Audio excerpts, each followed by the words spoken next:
Mes amis, les conditions sont là. Il a été, et moi j'aimerais vous dire ce matin, je m'adresse à toute l'équipe pastorale et à vous tous. Moi, depuis 1 mois, le Seigneur me dit, ta responsabilité, Louis, devant moi, c'est de veiller tous les jours sur ta bouche, sur ta langue, sur ta manière d'agir, ta manière de faire, de penser, renouvellement de l'intelligence, pour que ce discernement soit pas le discernement du dimanche au dimanche, mais un discernement de tous les jours. Je ne peux pas vous expliquer ce que c'est que la vie pastorale. Peut-être que vendredi soir, ceux qui sont arrivés, oh, ils s'entendent bien, les pasteurs. Écoutez, il faut faire un travail derrière, hein. Il faut faire du boulot, hein. Il faut discerner quand les frangins ils sont pleins de Dieu et quand ils ne le sont pas. Quand à un moment donné, il y a quelque chose qui est juste et quelque chose qui ne l'est pas. Et ça, c'est mon rôle de leader, de discerner. Et quand on discerne, mes amis, alors on peut agir et on peut, mes amis, ramener tout le monde à être animé dans le même esprit. Et ça, c'est une très bonne parole du Seigneur ce matin. Notre rôle, c'est que tous ensemble, du pasteur au leader et vous tous, c'est toujours être animés du même Saint-Esprit. Et le peuple dit Amen. Donc, animé du même esprit, vous savez pourquoi? Eh bien, il a été animé du même esprit parce qu'il a pleinement, dites avec moi, pleinement suivi ma voie. Alors je le ferai rentrer dans le pays où il est allé. Vous savez, la désobéissance a des conséquences. On l'a vu avec Saül. Et si Dieu déclare que Caleb a été animé dans notre esprit, et un homme de Dieu dit ça, je l'ai pris quelque part, il dit, si Dieu, écoutez bien, déclare que Caleb a été animé dans notre esprit, c'est que Dieu estime que le peuple a été animé par un mauvais esprit. Et il dit, c'est logique.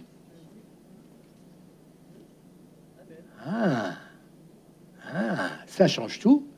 Moi, j'écoute plus de la même manière des pasteurs, des leaders, qu'ils soient chez nous ou ailleurs. Je les écoute plus de la même manière. Alors, faites attention au sentimentalisme, à l'amitié. Parce que vous savez, dans l'amitié, on se fait avoir. De toute façon, moi, je préfère mieux le pasteur qu'un responsable. Écoutez, vous savez, si vous êtes dans l'amitié aveugle, eh bien, vous allez dire Amen à tout le monde. Moi, je dis plus Amen à tout le monde. Moi, quand j'écoute un homme de Dieu, quand j'écoute des leaders, dans l'église ou ailleurs, moi, je le dis franchement, je le dis. Hein. J'ai rien à cacher. Je discerne. On prie. On écoute. Est-ce que c'est l'Esprit de Dieu ou est-ce que c'est un autre esprit qui est en train d'animer cette personne? Et là, mes amis, j'aimerais vous dire, ça change votre vie spirituelle parce que vous gardez votre joie, parce que vous gardez votre relation, comment dire, avec Dieu. Si à un moment donné, vous écoutez un chrétien qui est toujours en train de dire « Oui, mais le réveil ne viendra pas. Oui, mais est-ce que Dieu va continuer à pourvoir à nos besoins? Oui, mais est-ce que Dieu est en train de bénir cette église ?» Si à un moment donné, quelqu'un commence à dire « Oui, mais regardez, avec leurs prophéties, etc., on ne les voit pas arriver. » À un moment donné, si vous commencez à entendre des chrétiens qui commencent à parler de la crise, et puis bientôt c'est la fin du monde, etc., discernez si c'est l'Esprit de Dieu qui parle ou si ce n'est pas la peur provoqué par un autre esprit qui est en train d'animer cette personne. Ah, vous vouliez que je prêche là-dessus? Même des leaders m'ont dit, je prêche là-dessus. Et j'espère ce matin que Dieu ouvre votre esprit. J'avais pu les couleuvres. Moi, à chaque fois que quelqu'un m'appelle, un pasteur, etc., je suis en prière et je dis, Seigneur, fais attention, Louis, à ce que tu vas dire, à ce que tu vas entendre. Oh, mais pourtant, c'est des pasteurs que je connais. Oui, moi j'en ai vu, des pasteurs, des leaders me dire n'importe quoi. Et je peux vous assurer qu'il a fallu que dans certaines réunions, eh bien écoutez, que ce soit SSE, que ce soit d'autres réunions, il a fallu dire à un moment donné, non, je suis désolé, mais je ne partage pas votre point de vue, parce qu'il ne vient pas d'en haut. Alors qu'est-ce qu'on fait? On dit rien?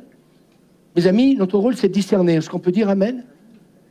C'est de garder la paix, c'est de lui faire confiance. La marche par la foi, peut-être que pour vous, c'est facile, même pour vous, les responsables. Nous, on sait ce que c'est qu'avec Suzanne, marcher par la foi tous les jours. Et je crois que quelque part, eh bien, tous les jours, on se tient dans la présence de Dieu parce qu'on veut garder la paix, parce qu'on veut garder la foi, parce qu'on veut aller jusqu'au bout. Est-ce qu'on peut dire Amen? Alors nous devons faire attention. Dis à ton voisin, quel esprit m'anime? Alors certains seront parfois mal inspirés et mal animés, et ce n'est pas l'esprit de Dieu, mais parfois, cela peut être que momentané. Écoutez bien, et là, je voudrais dire quelque chose. Je voudrais m'adresser à vous tous ce matin. Ça, il faut que je le dise. C'est pas pour ça que parfois quelqu'un eh bien, est animé de l'esprit et qu'à un autre moment, et c'est ce qui est le plus dur, momentanément, il peut être sous l'influence d'un mauvais esprit. Et ça, c'est une clé du message. C'est pour ça que j'écoute nos leaders, j'écoute les pasteurs avec qui nous travaillons, j'écoute tout le monde.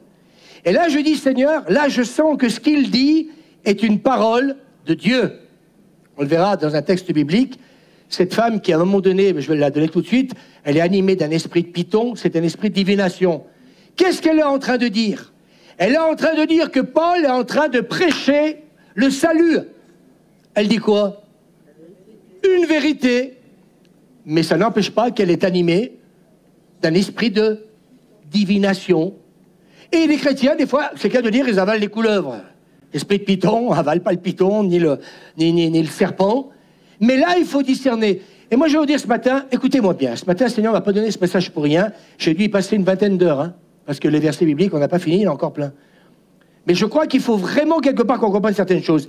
Donc, il faut dire ce matin, des fois, ça peut être momentané. Il peut y avoir quelqu'un qui va vous dire une parole du Seigneur, remplie de l'esprit, et puis d'un seul coup, on ne sait pas pourquoi, boum, l'ennemi est là, et il utilise ta bouche, et là, tu n'es plus rempli de l'esprit. Matthieu chapitre 16, verset 15, Pierre répondit, tu es le Christ, le Fils de Dieu vivant. Jésus, reprenant la parole, lui dit, tu es heureux, Simon, fils de Jonas, car ce ne sont pas la chair et le sang qui t'ont révélé cela, mais c'est mon Père qui est dans les cieux. Jean chapitre 6, verset 67 à 69, Seigneur, à quel autre irions-nous sinon qu'à toi? Alléluia. Est-ce qu'on peut l'applaudir, Pierre? Tu as les paroles, amen, de la vie éternelle. Et nous avons cru, et nous avons connu que tu es le Christ. Et là, il est rempli du Saint-Esprit. C'est juste ou pas ce qu'il est en train de dire? Est-ce que c'est juste? Oui ou non? Est-ce que c'est l'Esprit de Dieu qui parle? Amen. Pierre est ensuite manipulé, animé, influencé. Alors, excusez-moi de me permettre chaque jour de faire attention à tout ce que je peux entendre. Je ne vais pas me repentir de vous dire que quand je vous écoute, ou j'écoute des pasteurs et des leaders, je ne suis pas en train d'essayer de prier, de discerner si la source est de Dieu ou pas, même si c'est momentané. Et là, Jésus va lui dire, alors Pierre le prit à part et se mit à lui faire des reproches à Jésus. Juste avant, il est plein de Dieu. Ça va exploser. Oh, il est bon le message du pasteur. Hein? Oh, c'est extraordinaire. Oh, l'apôtre Pierre, il est en train de nous dire des choses magnifiques. Dieu t'en garde, Seigneur, dit-il. Non, cela ne t'arrivera pas. Et là, il est en train de s'opposer à la volonté de Dieu. Oh, vous m'écoutez? Il est en train de s'opposer à la volonté de Dieu. Il est apôtre. Arrêtez d'avaler les couleuvres. Oui, examinez toutes choses, retenez ce qui est bon. Cela ne t'arrivera pas, mais Jésus se retournant et dit à Pierre, va-t'en loin de moi, Satan. Il parle à un apôtre. Tu es un obstacle sur ma route. Et il y a des fois des leaders, des pasteurs, des chrétiens, qui sont des obstacles à la volonté de Dieu. Vous vouliez Louis Lombardo comme pasteur, vous m'avez béni ce matin. Merci, je suis plein de Dieu. Mais en même temps, je parle par l'Esprit et je prêche par l'Esprit. Tu peux être un obstacle à la volonté de Dieu, sans t'en rendre compte. À cause de quoi? D'un zèle religieux. À cause d'un esprit religieux. Fais attention. Moi, je le redis, un directeur d'école biblique m'avait dit, tu sais, Louis, quand les gens ont été enseignés, et puis que malheureusement, je parle des gens qui peut-être n'ont pas tout de suite peut-être été enseignés dans les églises comme celles que nous vivons aujourd'hui, eh bien, c'est très, très dur. Ils sont programmés, ils sont... Un autre mot que je n'arrive pas à trouver. Formatés. Et ces gens-là, même après des années de conversion, ils ne se rendent même pas compte que des fois, ils prêtent leur langue et leur discernement soi-disant de Dieu au diable. Va-t'en loin de moi, Satan, tu es un obstacle sur ma route, car tu ne penses pas comme Dieu, mais comme les êtres humains. Alors on peut être animé, voyez, on peut être influencé par l'Esprit de Dieu, et de la même manière, on peut aussi être habité par quelque chose d'autre. Alors, je vais être franc ce matin, ce message, il n'a pas pour but de créer une psychose vis-à-vis des démons, heureusement. Oui, heureusement, on est animé et rempli du Saint-Esprit. Gloire à Dieu. Quelqu'un peut se lever de sa chaise et peut-être dire, mais moi ce que je veux c'est être animé, rempli de l'esprit. Je veux pas d'orgueil, parce que sinon ça va me tomber sur le coin de la figure. Ah oui? Eh oui? Eh oui? Dans tous les réveils que j'ai lus, moi depuis des années, je peux vous assurer que certains n'ont pas été animés par l'Esprit de Dieu. Hein. Mais Dieu a permis. Et certains se sont repentis à temps, mais d'autres, non. Colossiens chapitre 1er, verset 8. Or, nous avons appris de quelle charité, écoutez bien, l'Esprit nous anime. Quand l'amour est là, on sait reconnaître le Saint-Esprit. Dis à ton voisin, quand l'amour est dans la vie de quelqu'un, on reconnaît l'Esprit de Dieu. Job, chapitre 33, verset 4. L'Esprit de Dieu m'a créé et le souffle du Tout-Puissant m'anime. Marc, chapitre 12, verset 36. David lui-même, animé par l'Esprit Saint, a dit « Assis-toi à ma droite, afin que je fasse de tes ennemis mon marchepied. » Voyez, David lui-même, animé par le Saint-Esprit. Bénis les personnes qui sont à côté de toi. Dis-lui, sois animé du Saint-Esprit. Amen. Ne soyons pas animés d'un mauvais esprit. La Bible emploie également l'expression « être saisi », faisant allusion à une visitation encore plus puissante. Et là, on voit dans le livre des Juges, donc chapitre 14, on revient à Samson, l'Esprit de l'Éternel saisit Samson, et sans avoir rien à la main, Samson déchira le lion, comme on déchire un chevreau. L'Esprit de l'Éternel saisit Samson. Je vous pose la question ce matin, vous avez envie de quoi? Nous avons envie de quoi? Être saisis par l'Esprit de Dieu? Moi, je n'ai pas envie du reste. Mais le reste, pour le discerner, il faut savoir ce que c'est que la koinonia, autant avec Dieu qu'avec les autres. 1 Samuel, chapitre 16, verset 13. Samuel prit la corne d'huile et l'oignit au milieu de ses frères. L'Esprit de l'Éternel saisit, dis à ton voisin, saisit David. À partir de ce jour et dans la suite. Qui veut être plein du Saint-Esprit? On veut être plein de Saint-Esprit. On ne veut pas être influencé. On ne veut pas prêter notre bouche. On veut veiller. Garde ton cœur plus que toute autre chose parce que de lui viennent les sources de la vie. On ne voudrait pas que demain, rentrant dans, je dirais, la dimension du réveil comme jamais, eh bien que nous puissions peut-être un jour, eh bien, voilà, Dieu se permette de faire quelque chose pour nous préserver comme Saint Paul et pour d'autres. Quel esprit m'anime? Et dans 3 Jean, chapitre 9, verset 11, Diotrephe, qui veut être le premier. Est-ce que c'est l'Esprit de Dieu? Est-ce que c'est l'Esprit de Dieu quand quelqu'un veut être le premier? Ce n'est pas l'Esprit de Dieu. Rendez-vous serviteurs les uns des autres. Apocalypse, chapitre 2, verset 20. Il nous est parlé de qui? De Jézabel. Jésus, écoutez bien, ça c'est très important, l'a décrit comme important dans l'Église, utilisant sa position autoproclamée. Il y a des gens qui s'autoproclament aujourd'hui. Il faut faire attention. En tant que leader, on doit veiller. Des gens qui s'autoproclament, qui, excusez-moi, je vais le dire, qui baptisent à tout va.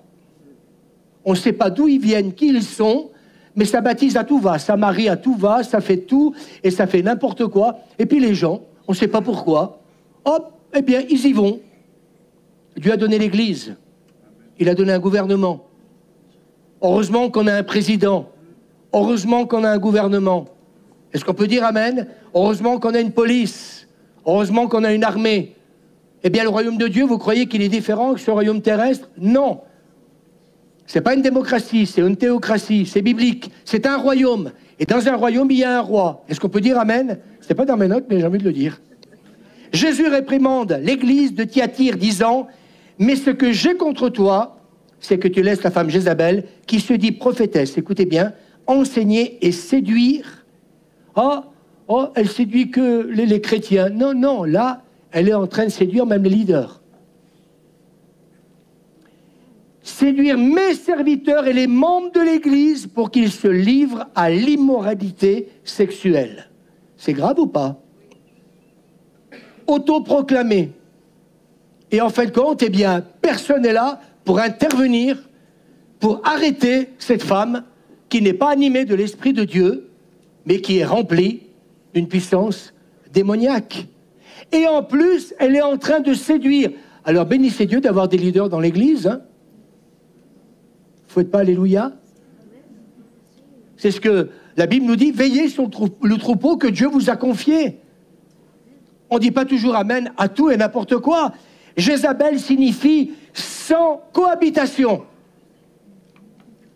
On est complètement à l'inverse de la koinonia, donc la communion fraternelle. Et puis, encore une fois, dans Galates chapitre 2, verset 11, « Mais quand Céphas est arrivé, il y a Paul qui va reprendre Pierre. » Waouh! Vous savez qui s'est converti, Paul, après Pierre? Vous savez que c'est Jésus qui a dit à Pierre, « Sur cette pierre, je bâtirai mon église. » Alors, j'aimerais vous dire que parfois, un leader se doit, que vous le vouliez ou pas, d'être courageux. Excusez-moi, mais voilà, attendez, Paul, oh, moi je suis Pierre là, oh, t'es qui là pour me reprendre? T'es qui? Eh bien, t'en as un qui est animé, puis l'autre qui n'est plus animé. C'est un gros dessin animé. Mais quand Céphas est arrivé à Antioche de Syrie, je me suis opposé à lui. Écoutez bien, alors des fois certains m'ont dit, ouais, des fois tu as dit des choses, tu aurais pu le faire en privé. Vous ne connaissez pas votre Bible. Parce que des fois, il faut le faire en privé. Mais là, il nous est dit dans la Bible, je me suis opposé à lui devant tout le monde. Ah tiens, devant tout le monde. Alors faites attention quand vous allez voir un pasteur, parce que je saurais quoi vous répondre aussi. Il y a des moments, mes amis, ça ne se fait pas en aparté. Il y a des moments, il faut reprendre devant... Vous savez pourquoi? Pour mettre la crainte. Parce qu'à un moment donné, si vous ne le dites pas, à un moment donné, comment vous allez savoir si ce que Paul est en train de dire à Pierre est juste ou pas? Et il va lui donner la raison, parce qu'il faut donner une raison. On ne reprend pas les gens pour comment dire, gratuitement, parce qu'il avait tort, digne de blâme, méritait d'être repris. C'est plusieurs versets. En effet, avant l'arrivée de certaines personnes proches de Jacques, Céphas mangeait avec les frères qui ne sont pas d'origine juive. Mais quand les autres sont arrivés, il s'est éloigné. Il n'est plus allé avec les non-juifs parce qu'il craignait les croyants d'origine juive. Et là, Saint Paul, il ne peut pas rester sous silence. Tu t'appelles Pierre, je t'aime, tu es mon frère, tu es un apôtre au même titre que moi, mais là, je te reprends devant tout le monde parce que ton comportement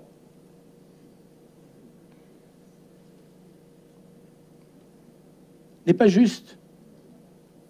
Waouh, ça c'est l'église de Jésus-Christ. Vous voulez un réveil? Écoutez, il faut avoir des leaders responsables. Il faut avoir des leaders qui n'ont pas peur. Vous en avez trouvé un. Matthieu chapitre 24, verset 11. Beaucoup de faux prophètes, beaucoup de prophètes de mensonges apparaîtront et tromperont une multitude de gens. Oh Seigneur Jésus, garde-nous. Hein. Et puis il y avait aussi ce texte de Actes chapitre 8, verset... Mais ce matin, il a lu toute la Bible. Ben oui, je ne peux pas prêcher sans des fondements bibliques. Parce que si vous n'appuyez pas ce que vous prêchez avec des versets bibliques, vous n'allez jamais donc croire. Un homme appelé Simon pratiquait la magie et provoquait l'étonnement de la population de la Samarie. Il prétendait être quelqu'un d'important. Simon lui-même crut et fut baptisé. Simon crut et il fut baptisé. Et là, on se dit, waouh, parce que les gens sont baptisés, parce que les gens sont sauvés, parce qu'ils ont cru, alors ils seront toujours remplis et animés du Saint-Esprit. J'ai une bonne et une mauvaise nouvelle à vous annoncer. Oui, comme à la Pentecôte, on peut être rempli du Saint-Esprit quand Dieu nous a sauvés, mais aussi, dans notre marche avec Dieu, si nous ne veillons pas, eh bien, nous pouvons aussi, à un moment donné, être influencés et être animés par un mauvais esprit. J'ai bien relu le texte. C'est bien marqué, Simon lui-même crut et il fut baptisé. Qui a cru? Qui a été baptisé? Ceux qui ne le sont pas, allez voir Étienne. Il restait auprès de Philippe et il était rempli d'étonnement en voyant les grands miracles et les prodiges qui s'accomplissaient. Simon, un magicien populaire, suit sa clientèle dans la foi, en bonne nouvelle Jésus, etc. Donc, l'habile manipulateur est baptisé, mais il garde son intérêt, écoutez bien, il garde son intérêt. Et là, on voit que là, la source, elle devient démoniaque. Je veux ce qu'il a, parce qu'il y a de l'intérêt. Avant, il nous a dit que à cause de ce qu'il avait avant de se convertir, eh bien, les gens allaient auprès de lui, Mais quand il a vu la puissance de Dieu, les prodiges, les miracles, il a commencé à se dire, tiens, les foules vont après lui, eh bien, ils vont encore venir encore plus après moi si, eh bien, je reçois, au même titre que de lui, donc, eh bien, ce don, l'Esprit Saint. Donc, la venue de Pierre et de Jean fait apparaître des lacunes dans la conversion des Samaritains. Leur foi au nom de Jésus n'est pas accompagnée de la puissance spirituelle qui transforme véritablement les croyants. Et quand Simon vit que l'Esprit était donné aux croyants lorsque les apôtres posaient les mains sur eux, il offrit, écoutez bien, de l'argent à Pierre et à Jean en disant « Accordez-moi aussi ce pouvoir afin que sur qui je poserai les mains, ils reçoivent le Saint-Esprit. » Et là, mes amis, t'es plus animé du Saint-Esprit. Mais Pierre lui répondit, que ton argent soit détruit avec toi, périsse avec toi, dit une autre version, puisque tu as pensé que le don de Dieu peut s'acheter avec de l'argent. La motivation de Simon, c'est pas de prier pour les malades, pour être guéris par amour et par compassion, mais c'est tout simplement pour gagner de l'argent. Comment un homme qui a cru et qui a été baptisé puisse-t-il tomber dans un tel piège? Oui, danger. Car ton cœur n'est pas honnête aux yeux de Dieu. Alors, je termine par ce texte, 1 Jean chapitre 4. Mes chers amis, ne croyez pas tous ceux qui prétendent avoir l'esprit, mais mettez-les à l'épreuve pour vérifier si l'esprit qu'ils ont vient de Dieu.